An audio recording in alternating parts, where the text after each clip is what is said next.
সুপ্রিয় দর্শক, আসসালামু আলাইকুম। নিউজ 24 এর বিকালের সংবাদে আপনাদেরকে স্বাগতম। প্রথমেই জানিয়ে দিচ্ছি সংবাদ শিরোনাম।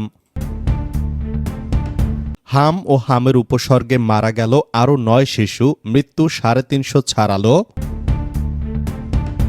গাজীপুরে একই পরিবারের ৫ জনকে হত্যার ঘটনায় আটক ২। গাজীপুরে একই পরিবারের ৫ জনকে হত্যা, লাশগুলোর ওপর ছিল অভিযোগপত্র যা লেখা ছিল যুক্তরাষ্ট্রের সঙ্গে বাণিজ্য চুক্তি বাতিলের দাবিতে ঢাবিতে মশাল মিছিল। বিএনপি যেভাবে ব্যাকপাস খেলছে তাতে গোল খাওয়ার আশঙ্কা বেশি, মন্তব্য গোলাম পরোয়ারের। রাজনীতির নামে ধর্মীয় ভণ্ডামি কখনোই নতুন রাজনীতি হতে পারে না, মন্তব্য রাশেদ খানের। ডক্টর ইউনূসের প্রতি ভারতের সম্পর্ক প্রতিহিংসায় রূপ নিয়েছে, মন্তব্য গোলাম মাওলা রনির। বিবিসির সাংবাদিককে জন্মের ঠিক নেই বললেন ব্যারিস্টার শাহরিয়ার। 13.5 কেজি সমৃদ্ধ ইউরেনিয়াম জব্দ করে নিয়ে গেল যুক্তরাষ্ট্র। এতক্ষণ শুনছিলেন সংবাদ শিরোনাম। পুরো খবর পেতে ভিডিওটি শেষ পর্যন্ত দেখুন। সর্বশেষ সংবাদ পেতে চ্যানেলটি সাবস্ক্রাইব করুন। এবার বিস্তারিত। হাম ও হামের উপসর্গে মারা গেল আরও ৯ শিশু, মৃত্যু ৩৫০ ছাড়ালো। হাম ও হামের উপসর্গে গত ২৪ ঘণ্টায় দেশে আরও ৯ শিশু মারা গেছে। এর মধ্যে ৩ শিশুর হাম শনাক্ত হয়েছিল। হামের উপসর্গ ছিল ৬ শিশুর। এ পর্যন্ত মোট ৩৫২টি শিশুর মৃত্যু হল। এ সময় সারা দেশে আরও ৯৪৬ শিশুর শরীরে হামের উপসর্গ দেখা দেওয়ার তথ্য দিয়েছে স্বাস্থ্য অধিদপ্তর। আর গত ২৪ ঘণ্টায় ৪৮৯ শিশুর হাম শনাক্ত হয়েছে, অর্থাৎ গত ২৪ ঘণ্টায় হাম ও হামের উপসর্গে আক্রান্ত হয়েছে ১৪৩৫ শিশু। হাম শনাক্ত হয়ে বরিশালের ৩ শিশু মারা গেছে, আর হামের উপসর্গে ঢাকায় ৩, খুলনায় ২ ও সিলেটে ১ শিশু মারা গেছে। আজ শনিবার স্বাস্থ্য অধিদপ্তরের হাম বিষয়ক প্রতিবেদনে এ তথ্য জানানো হয়েছে। গাজীপুরে একই পরিবারের ৫ জনকে হত্যার ঘটনায় আটক ২। গাজীপুরের কাপাসিয়ায় এক প্রবাসীর বাড়ির ভাড়াটিয়ার স্ত্রী ও ৩ সন্তানসহ একই পরিবারের ৫ জনকে গলা কেটে হত্যার ঘটনায় ২ জনকে আটক করেছে পুলিশ। শনিবার দুপুরে বিষয়টি নিশ্চিত করেছেন গাজীপুরের পুলিশ সুপার মোহাম্মদ শরীফ উদ্দিন। একই দিন সকালে উপজেলার রাউতকোনা গ্রামের প্রবাসী মনির হোসেনের বাড়ি থেকে লাশগুলো উদ্ধার করা হয়। শুক্রবার রাতে তাদের হত্যা করা হয়। পুলিশ জানিয়েছে, সন্দেহভাজন ঘাতক পলাতক ফোরকান মিয়ার গাড়ির ব্যবসার সঙ্গে জড়িত ২ জনকে জিজ্ঞাসাবাদের জন্য আটক করা হয়েছে। আটকদের নাম প্রকাশ করেনি পুলিশ। নিহতদের মধ্যে সন্দেহভাজন প্রাইভেট কার চালক পলাতক স্বামী ফোরকান মিয়ার স্ত্রী শারমিন, তাদের বড় মেয়ে মিম, মেয়ে মারিয়া, মেয়ে ফারিহা এবং শারমিনের ছোট ভাই রসুল মিয়া। প্রত্যক্ষদর্শীরা জানান, দৃশ্যটি ছিল অত্যন্ত ভয়াবহ। ৩ সন্তানের গলা কাটা লাশ ঘরের মেঝেতে পাশাপাশি পড়েছিল। শারমিনের ভাই রসুলের লাশ ছিল বিছানার ওপর। অন্যদিকে শারমিনের হাত মুখ বাঁধা নিথর দেহ জানালার পাশে পড়ে থাকতে দেখা যায়। পুলিশের স্থানীয় সূত্রে জানা যায়, প্রবাসী মনির হোসেনের বাড়িতে সপরিবারে ভাড়া থাকতেন ফোরকান মিয়া। শুক্রবার রাতেও পরিবারের সবাইকে স্বাভাবিকভাবে দেখা গেছে।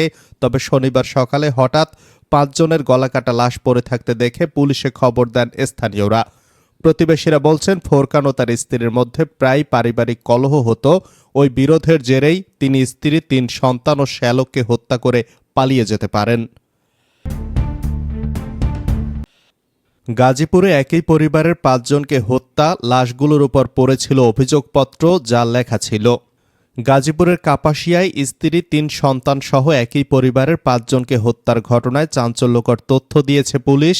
৫টি লাশের উপর পাওয়া গেছে কম্পিউটারে টাইপ করা অভিযোগ। 5টি একই অভিযোগের কপি। গোপালগঞ্জ সদর থানার ওসি বরাবর লেখা। সেই অভিযোগ থানায় দেওয়া হয়েছে কিনা বা দিলেও গ্রহণ করা হয়েছে কিনা সে বিষয়ে খোঁজ নেওয়া হচ্ছে বলে জানিয়েছেন গাজীপুর জেলা পুলিশের অতিরিক্ত পুলিশ সুপার কালীগঞ্জ সার্কেলের মোহাম্মদ আসাদুজ্জামান।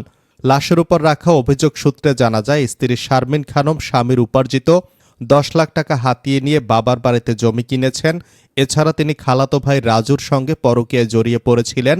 জানাজানি হওয়ার পর দাম্পত্য সম্পর্কে ফাটল ধরে ৫ মে স্ত্রী শারমিন খানম ও তার প্রেমিক রাজু আহমেদ স্বামী ফোরকানকে বেধড়ক মারধর করেন। শুক্রবার রাতে গাজীপুরের কাপাসিয়া উপজেলার রাউতকোনা গ্রামের প্রবাসী মনির হোসেনের বাড়ি থেকে সন্দেহভাজন প্রাইভেট কার চালক পলাতক স্বামী ফোরকান মিয়ার স্ত্রী শারমিন, তাদের বড় মেয়ে মিম, মেয়ে মারিয়া, মেয়ে ফারিহা এবং শারমিনের ছোট ভাই রসুল মিয়ার লাশ উদ্ধার করা হয়। তাদের 5 জনকে গলা কেটে হত্যা করা হয়। এই ঘটনায় 2 জনকে আটক করেছে পুলিশ। যুক্তরাষ্ট্রের সঙ্গে বাণিজ্য চুক্তি বাতিলের দাবিতে ঢাবিতে মশাল মিছিল। যুক্তরাষ্ট্রের সঙ্গে সাবেক অন্তর্বর্তী সরকারের প্রধান উপদেষ্টা মোহাম্মদ ইউনূসের করা বাণিজ্য চুক্তিকে দেশবিরোধী আখ্যা দিয়ে তা বাতিলের দাবিতে ঢাকা বিশ্ববিদ্যালয়ে মশাল মিছিল করেছে গণতান্ত্রিক ছাত্র জোট। বিশ্ববিদ্যালয়ের টিএসসি এলাকা থেকে গতকাল শুক্রবার রাতে মিছিলটি শুরু হয়। পরে ভিসি চত্বর হলপাড়া হয়ে রাজু ভাস্কর্যের পাদদেশে গিয়ে সংক্ষিপ্ত সমাবেশের মাধ্যমে মিছিল শেষ হয়। মিছিলে অংশ নেওয়া নেতাকর্মীরা বাণিজ্য চুক্তি বাতিল করো, দুনিয়ার মজদুর এক হও, লড়াই করো, লড়াই হবে একসাথে, মার্কিনীদের বিরুদ্ধে সহ বিভিন্ন স্লোগান দেন। সমাবেশে গণতান্ত্রিক ছাত্র জোটের সমন্বয়ক ও বিপ্লবী ছাত্র মৈত্রীর সাধারণ সম্পাদক জাবির আহমেদ জুবেলের সভাপতিত্বে বিভিন্ন ছাত্র ও প্রগতিশীল সংগঠনের নেতারা বক্তব্য দেন। সঞ্চালনা করেন সমাজতান্ত্রিক ছাত্র ফ্রন্টের সাধারণ সম্পাদক রফিকুজ্জামান ফরিদ। বক্তারা অভিযোগ করেন, যুক্তরাষ্ট্রের সঙ্গে করা বাণিজ্য চুক্তিটি দেশের স্বার্থ বিরোধী এবং এতে সাধারণ মানুষের অর্থনৈতিক ক্ষতি হবে। তারা দ্রুত এটি বাতিলের দাবি জানান। সমাবেশে সংহতি জানিয়ে লেখক ও গবেষক মাহা মির্জা বলেন, চুক্তির শর্তগুলো বাংলাদেশের শিল্প, কৃষি ও ব্যবসার জন্য হুমকি হতে পারে। পাহাড়ি ছাত্র পরিষদের কেন্দ্রীয় সভাপতি সমর চাকমা চুক্তিটিকে দেশ বিক্রির চুক্তি বলে অভিহিত করেন। সমাজতান্ত্রিক ছাত্র ফ্রন্টের সাধারণ সম্পাদক রফিকুজ্জামান ফরিদ বলেন, এটি কোনো চুক্তি নয়, বরং একটি আদেশনামা। বিএনপি যেভাবে ব্যাকপাস খেলছে তাতে গোল খাওয়ার আশঙ্কা বেশি, মন্তব্য গোলাম পরোয়ারের। সরকার গণভোটের রায় ও জনগণের মতামতকে উপেক্ষা করে বৈষম্যমূলক উন্নয়ন কার্যক্রম পরিচালনা করছে বলে অভিযোগ করেছেন জামায়াত ইসলামের সেক্রেটারি জেনারেল মিয়া গোলাম পরোয়ার। আজ শনিবার সকাল 8:30টার দিকে সৈয়দপুর বিমানবন্দরে সাংবাদিকদের সঙ্গে আলাপকালে তিনি অভিযোগ করেন। গোলাম পরোয়ার বলেন, নির্বাচনের আগে তারা হ্যাঁ ভোটের পক্ষে অবস্থান নিয়েছেন এবং ভোটও দিয়েছেন। এখন জুলাই সনদ বাস্তবায়নের কথা বললেও গণভোটের রায় মানছেন না। বিএনপি ক্ষমতায় গিয়ে 70% জনমতকে উপেক্ষা করছে। উন্নয়ন কার্যক্রমে আঞ্চলিক ও দলীয় প্রাধান্য দেওয়া হচ্ছে। জামায়াতের সেক্রেটারি জেনারেল বলেন, একটি এলাকাতেই একাধারে সিটি কর্পোরেশন, নতুন উপজেলা, বিশ্ববিদ্যালয় ও আন্তর্জাতিক বিমানবন্দর করা হচ্ছে, অথচ সার্বিক গুরুত্ব বিবেচনায় এসব উন্নয়ন ভিন্ন ভিন্ন এলাকায় হওয়া উচিত। তিনি বলেন, আমরা সরকারের উন্নয়ন কার্যক্রমের বিরোধিতা করি না, বরং উৎসাহিত করি। তবে উন্নয়নের ক্ষেত্রে আঞ্চলিকতা বা সরকার দলীয় এমপিকে প্রাধান্য দেওয়াকে গ্রহণযোগ্য মনে করি না। ন্যায্যতা ও সাম্যের ভিত্তিতে উন্নয়ন নিশ্চিত করতে হবে। রাজনীতির নামে ধর্মীয় ভণ্ডামি কখনোই নতুন রাজনীতি হতে পারে না, মন্তব্য রাশেদ খানের। জাতীয় নাগরিক পার্টির মুখ্য সমন্বয়ক নাসিরউদ্দিন পাটোয়ারির বিরুদ্ধে রাজনীতির নামে ধর্মীয় ভণ্ডামির অভিযোগ তুলেছেন গণ অধিকার পরিষদের সাবেক সাধারণ সম্পাদক ও বর্তমানে বিএনপি নেতা মোহাম্মদ রাশেদ খান। শনিবার নিজের ফেসবুক পোস্টে এ অভিযোগ তুলেছেন তিনি। পোস্টে তিনি লিখেছেন, রাজনীতির নামে ধর্মীয় ভণ্ডামি কখনোই নতুন রাজনীতি হতে পারে না। শহীদ ওসমান হাদী এনসিপির 3টে অপরাধ চিহ্নিত করে গেছেন। তিনি বলেছিলেন, ঠিক ৭১-এর মুক্তিযুদ্ধ যেভাবে আওয়ামী লীগ কুক্ষিগত করেছে, এনসিপি সেভাবে জুলাইকে কুক্ষিগত করেছে। তারা অনেকে দুর্নীতিগ্রস্ত হয়েছে। আজ থেকে 10 মাস আগে যে ছেলেটা দেখেছি সারা গায়ে আঘাতের চিহ্ন, সেই সব ছেলে মেয়ে মাত্র 8 থেকে 10 মাসের মধ্যে কিভাবে কোটি টাকার মালিক হতে পারে, এই চিন্তায় আমাদেরও ঘুম আসে না। জুলাইয়ে বৃহত্তর ঐক্য নষ্ট করেছে এনসিপি। এছাড়া তিনি আরও বলেছিলেন, নিজেদের ক্ষমতা কুক্ষিগত করার জন্য বৈষম্য বিরোধী ছাত্র আন্দোলনের যে ফোর্স ছিল সেটাকেও নাই করে দেওয়া হলো। এনসিপি সম্পর্কে এসব বলার কারণে এনসিপির শীর্ষ নেতৃবৃন্দ শহীদ ওসমান হাদী বেঁচে থাকা অবস্থায় তাকে ধারণ করত না, বরং অ্যাভয়েড করত। কিন্তু শহীদ হওয়ার পর হয়ে গেলেন এনসিপির আইডল। জাতীয় নির্বাচনের আগে তাকে এনসিপির সবচেয়ে বড় আধ্যাত্মিক নেতা হিসেবে দেখানোর চেষ্টা করা হলো। কিন্তু জীবিত অবস্থায় তিনি এনসিপি সম্পর্কে যেসব বলে গেছেন সেগুলোর কোনো জবাবদিহিতা এনসিপি করেছে? এখন মসজিদে মসজিদে গিয়ে এনসিপি নেতা নাসিরউদ্দিন পাটোয়ারি স্লোগান দিচ্ছে, আমরা সবাই হাদি হব, গুলের মুখে কথা কব। তিনি কি সত্যি শহীদ ওসমান হাদীকে ধারণ করেন, নাকি শহীদ ওসমান হাদীকে তার রাজনৈতিক যাত্রার ট্রাম্প কার্ড হিসাবে ব্যবহার করছেন? সেই উত্তর অবশ্যই শহীদ ওসমান হাদীর বক্তব্য বিশ্লেষণ করলে পাওয়া যায়। অতীতে তারা যেভাবে আওয়ামী লীগের মতো জুলাইকে কুক্ষিগত করার চেষ্টা করেছে, ঠিক এখন শহীদ ওসমান হাদির জনপ্রিয়তা কুক্ষিগত করে রাজনীতি করার চেষ্টা করছে এনসিপি। দেখেন, আমরা সবাই ওসমান হাদি হত্যার বিচার চাই, কিন্তু যখন কোনো শহীদকে নিয়ে অতিমাত্রায় রাজনীতি করা হয় তখন ধীরে ধীরে তার সার্বজনীনতা নষ্ট হতে থাকে।